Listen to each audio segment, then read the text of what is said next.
Hi guys, welcome to my channel Lush Gardener. I hope you guys are fine and are safe at home. So guys, today we're going to be talking about that black leaf that tends to appear on our succulent. Is it a rot or is it not? I'm sure you must be curious to know why that happens and how it can be fixed. If you're still confused about it, then watch this video till the end and I'm sure you'll be able to differentiate between rot or not. So guys, let's start the video on a positive note because this leaf can also indicate that there is a positive side to your succulent. Now guys, here I have my Graptosedum bronze. Now you can see that the lowest leaf has turned black in color. Now guys, this does not indicate that your succulent is rotting, and what's so positive about this is because this indicates that your succulent has adapted to your new environment and it is starting to grow, hence it is getting rid of those old matured leaves. Now when I'm touching the Graptosedum bronze, you can see that all the leaves are very stiff and they are very firm. If it was a case of rot, then all these leaves would have just fallen down with the slightest touch of my finger. Now guys, you might think that why am I not pulling out this leaf because it's already dead, but I am not going to do that mistake because guys, as you can see around, the soil is very wet. It has been raining continuously, and hence if I tend to pull out this dry leaf, there is a high chance of this succulent getting rotted. Hence I will leave it as it is and will not fidget with the leaf right now. So guys, here is my aguirus as well. You can see that the lower leaf has got dried and turned black. But when I touch the other leaves, you can see that the leaves are very stiff and firm, which indicates that it's not a rot and the succulent is just growing by getting rid of those old leaves. Now guys, as I've said this earlier as well, that you must not leave the dry leaves as it is because they can house a lot of pests.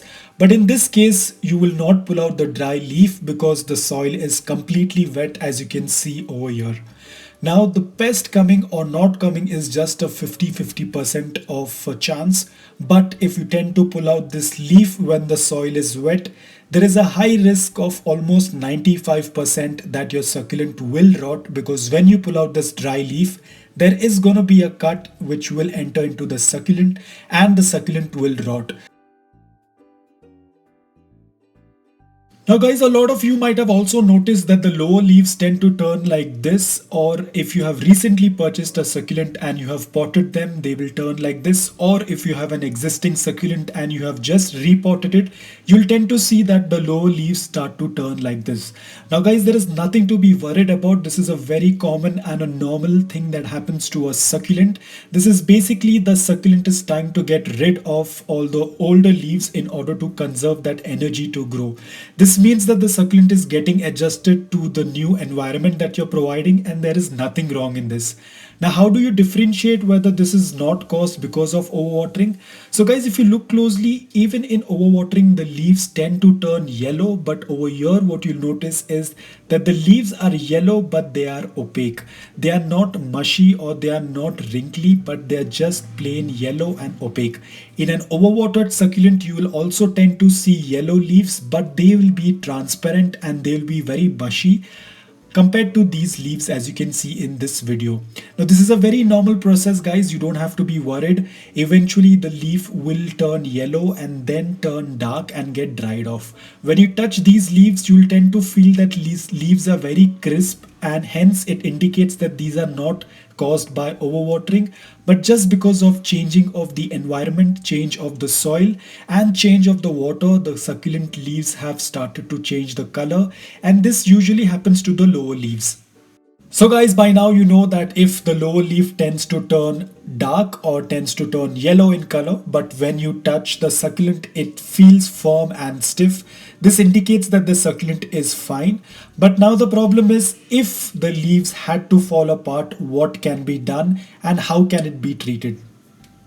So guys, what happened over here is my echeveria that has these sharp fangs. During the monsoon season, I was using a plastic sheet over them, but the plastic sheet tend to get heavy because of the rain droplets, and hence it pressurized against the echeveria, and these sharp red fangs tend to poke out of the plastic sheet. Now what happened with this is there were a couple of holes that were created with this pressure, and the water started to drip in into the soil. Now even though my soil was well draining, but it happened to remain wet for a very long time, due to which the succulent next to it started to rot. So guys, here you can see the tips are poking out of the plastic, and that's where the water started to get in.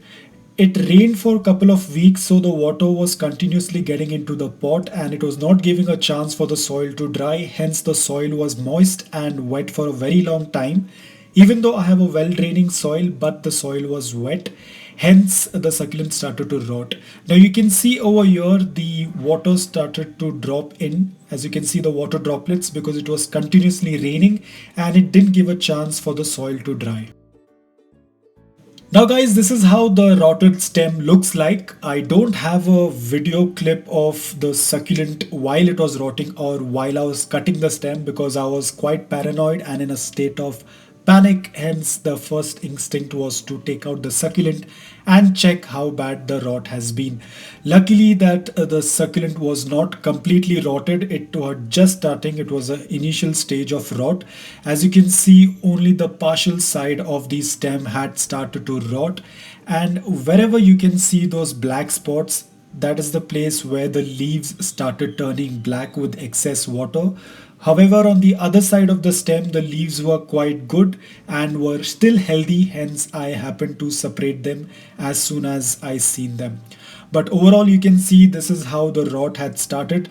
So if you happen to notice a rot in the initial stage, you have a high chance of saving the succulent. You can even save the leaves and use it for propagation.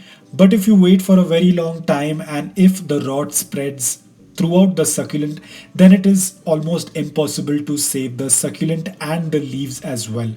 Now guys, it's always a good practice to keep a check on your succulents, even if you have kept them in a safe place or if you're covering them with something in order to protect them from rain. It is always a good practice to check on your succulents if there is any kind of issue going on with them. Now, it was an initial stage, that is why I was able to save this succulent. I was able to separate the healthy leaves, and I was successful in cutting the crown area.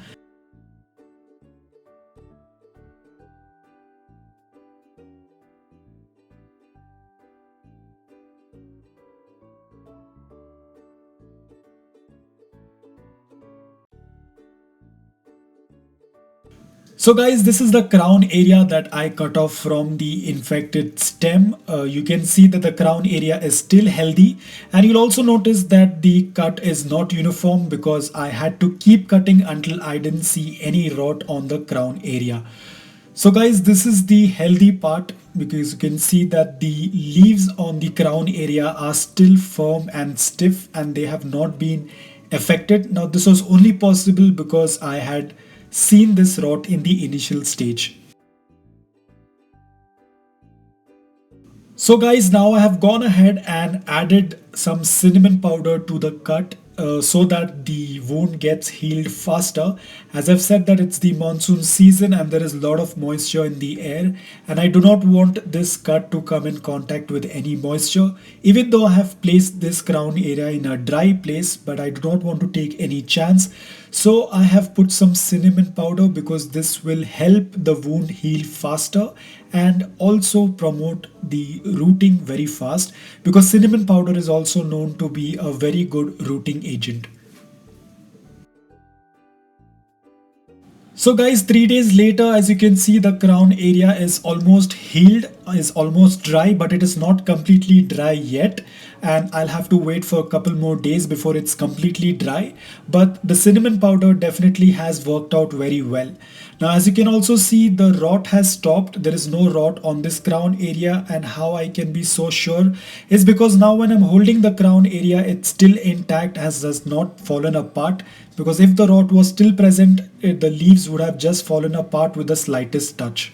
So guys, as I said that it will take another couple of days for the succulent to get completely healed, and after that it will take another 2 to 3 weeks for it to root. So I have another reference over here. As you can see, this black prince was also cut in the same way, and you can see after a couple of weeks there are roots that are emerging out of the cut, and this is exactly how it's going to work out on this as well. So guys, as I said that it was only a partial stem rot and the other side of the leaves were still healthy. So I happened to remove them and I've kept them for drying. And as these leaves are still healthy, they will start rooting very soon. Now guys, this is how the rotted leaf looks like. I have taken it from the infected part of the stem. You can see that there is a lot of water that has been accumulated in the leaf, due to which the cells inside the leaf are dead.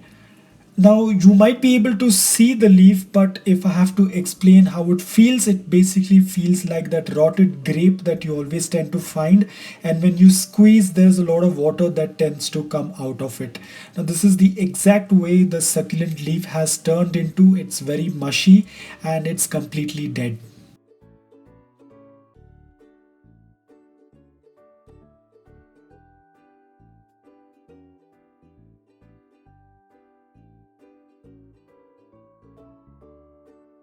Now guys, such leaves cannot be propagated. You'll have to discard this leaf away from the pot. Do not put them near any plants or any succulents, because eventually these dead leaves will start to develop fungus and molds. So it's always advisable to discard them away from any plant that you have in your garden.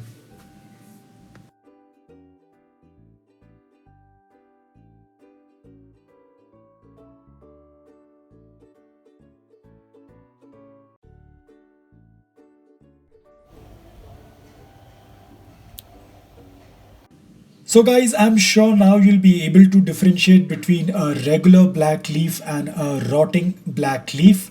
And I hope that this video was helpful to you. If it was, please consider subscribing to my channel. Until then, take care, stay safe, bye bye.